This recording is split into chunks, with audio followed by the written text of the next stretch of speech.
Hello friends, அனைவருக்கும் வணக்கம். தற்போது வந்துள்ள ஒரு முக்கியமான செய்தி என்ன என்றால், ஹார்முஸ் ஜலசந்தியை திறக்க சீனா உதவ வேண்டும். அதற்கு அமெரிக்க அதிபர் ட்ரம்ப் கோரிக்கை வைத்துள்ளார். இதற்கு சீனாவின் பதில் என்ன என்று பார்ப்போம். அமெரிக்கா ஈரான் போரினால் இன்று உலக அளவில் கச்சா எண்ணெயின் விலை அதிக அளவில் உயர்ந்துள்ளதாகவும் அது விண்ணை முட்டும் அளவிற்கு உள்ள நிலையில் ஈரானின் போர் சூழலால் ஈரான் முடக்கி உள்ள ஹார்முஸ் ஜலசந்தியை திறக்க வேண்டும். அது மீண்டும் போக்குவரத்தை தொடங்க வேண்டும். அதற்கு சீனா உதவ வேண்டும் என அமெரிக்க அதிபர் ட்ரம்ப் கோரிக்கை வைத்துள்ளார். இதனால் ஈரான் மீதான அமெரிக்கா இஸ்ரேல் வான்வழி தாக்குதல்கள் கடந்த சுமார் 2 வாரங்களாக நடைபெற்று வருகிறது. இது உலக அரசியல் சூழலில் மிக பரபரப்பாக பார்க்கப்பட்டு வருகிறது. எனவே உலக அரசியலை மாறி உள்ளது. இந்த நிலைமையில் அமெரிக்காவில் தற்போது இடைத்தேர்தல் நெருங்கும் வேளையில் பெட்ரோல் டீசல் விலை உயர்வு அதிகபட்சமாக இருப்பதால் அது ட்ரம்பின் நிர்வாகத்திற்கு பெரும் தலைவலியை ஏற்படுத்தியுள்ளது. இதனால் தொடக்கத்திலேயே அமெரிக்கா போர்க்கப்பல்கள் மட்டுமே பாதுகாப்புடன் ஹார்முஸ் ஜலசந்தியை கடந்து வந்து சென்றுள்ளது. பிறகு அமெரிக்காவின் தொடர்புடைய மற்ற ஐக்கிய அரபு நாடுகளுக்கும் அமெரிக்கா போர்க்கப்பல்கள் பாதுகாப்புடன் ஹார்முஸ் ஜலசந்தியை கடந்து செல்ல வழிவகுத்துள்ளது. இந்த நிலையில் தற்போது உலக நாடுகள் அனைத்தும் ஹார்முஸ் ஜலசந்தியை முடக்கி வைத்துள்ளதால் பெட்ரோல் டீசல் பொருட்களின் விலையேற்றம் அதிக அளவில் உயர வாய்ப்புள்ளதாக கருதப்படுகின்றனர். எனவே அமெரிக்க அதிபர் ட்ரம்ப் சீனா அதிபரிடம் ஹார்முஸ் ஜலசந்தியை திறப்பதற்கு உதவி புரிய வேண்டும் என்று கோரிக்கை வைத்துள்ளார். தற்போது சுமார் 7 நாடுகளில் இராணுவ உதவியும் அமெரிக்க அதிபர் கோரியுள்ளார்.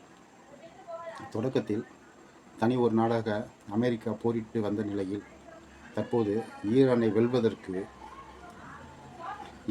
வெல்வதற்கு சுமார் 7 நாடுகளுடன் அமெரிக்காவின் தொடர்புடைய 7 நாடுகளுடன் உதவியையும் கேட்டுள்ளது ஈரானை வெல்வதற்கு. இது ஒருபுறம் ட்ரம்ப் இத்தகைய முயற்சிகளை முன்னெடுக்கும் வேளையில் பாரிஸ் நகரில் அமெரிக்காவின் நிதித்துறை செயலாளர் ஸ்காட் பெசன்ட் மற்றும் சீன துணை பிரதமர் ஷி லிப்பெஸ் ஆகியோர் வர்த்தக பேச்சுவார்த்தையில் தற்போது ஈடுபட்டுள்ளார்கள். ஏனென்றால் ட்ரம்ப் சீனா செல்வதற்கு பயணத்திற்கு தயாராக இருப்பதாக ஒரு சின்ன செய்தி வந்துள்ளது. அதற்கு முன்கூட்டியே ட்ரம்ப் சீனா செல்வதற்கு முன்கூட்டியே ஒரு சுமூகமான ஒரு சூழலை உருவாக்க வேண்டும் என்ற நிலையில் இந்த பேச்சுவார்த்தை திட்டமிடப்பட்டுள்ளதாகவும் தற்போது செய்திகள் தெரிவித்த வண்ணம் உள்ளது. இதனால் இந்த நிலையில் நேற்று ஞாயிற்றுக்கிழமை ஃபைனான்சிஸ் டைம்ஸ் இதழுக்கு அமெரிக்க அதிபர் ட்ரம்ப் ஒருவர் கோரிக்கை வைத்துள்ளார், பேட்டியும் அளித்துள்ளார். அந்த பேட்டியில் கிழக்கில் இருந்து வரும் கச்சா எண்ணெயை நம்பிதான் சீனா பெரிதும் உள்ளது என்றும் அதற்கு ஹார்முஸ் ஜலசந்தியை திறந்து எண்ணெய் கப்பல்களை போக்குவரத்து வசதியை ஏற்படுத்தி தருவதற்கு நாங்கள் ஒரு கூட்டு முயற்சியாக ஒரு புதிய கூட்டணியை உருவாக்கப் போகிறோம். அதற்கு சீனா எங்களுக்கு உதவி புரிய வேண்டும், எங்களுக்கு ஆதரவு தர வேண்டும் என அமெரிக்க அதிபர் ட்ரம்ப் சீன அதிபருக்கு கோரிக்கை வைத்துள்ளார்.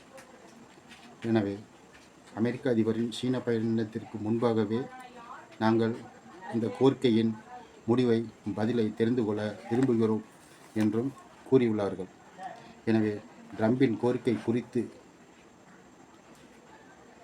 அமெரிக்காவில் உள்ள சீன தூதரகம் செய்தி தொடர்பாளர் ஹார்முஸ் ஜலசந்தி சர்வதேச வர்த்தகத்திற்கு முக்கியமானது என்றும் இதை மூடி வைப்பது சர்வதேச கூட்டு முயற்சியின் அமைதியை குலைப்பதாகவும் அவர் தெரிவித்துள்ளார். எனவே அனைத்து நாடுகளும் பொறுப்புடன் அமைதியை நிலைநாட்டவும் அனைத்து நாடுகளுடனும் தொடர்ந்து சீனா பேச்சுவார்த்தையில் நடத்தி கொண்டிருப்பதாகவும் அமெரிக்காவில் உள்ள சீன தூதரக செயலாளர் கூறியுள்ளார். எனவே அமெரிக்கா சீனா இடையே சுங்கவரி மோதல் மேலும் நிலவி வருவதால் 2026ஆம் ஆண்டில் பொருளாதார வளர்ச்சி 4.5% இருந்த நிலையில் தற்போது சீனாவின் பொருளாதார வளர்ச்சி 5% குறைந்துள்ளதாகவும் தற்போது செய்திகள் தெரிவித்து வருகிறது. இதனால் எண்ணெய் விநியோகம் தடையை நீடித்து வந்தால் சீனாவிற்கு அது பெரும் பாதிப்பை ஏற்படுத்தும் என்றும் தற்போது கூறப்படுகிறது. இந்த சூழ்நிலையில் சீனாவும் ஈரான் மூடி வைத்துள்ள ஹர்மோஸ் ஜலசந்தியை திறப்பதற்கு வழிவகை செய்வதற்கு தகுந்த ஏற்பாடுகள் செய்து கொண்டிருப்பதாகவும் தகவல்கள் தெரிவித்துள்ளது.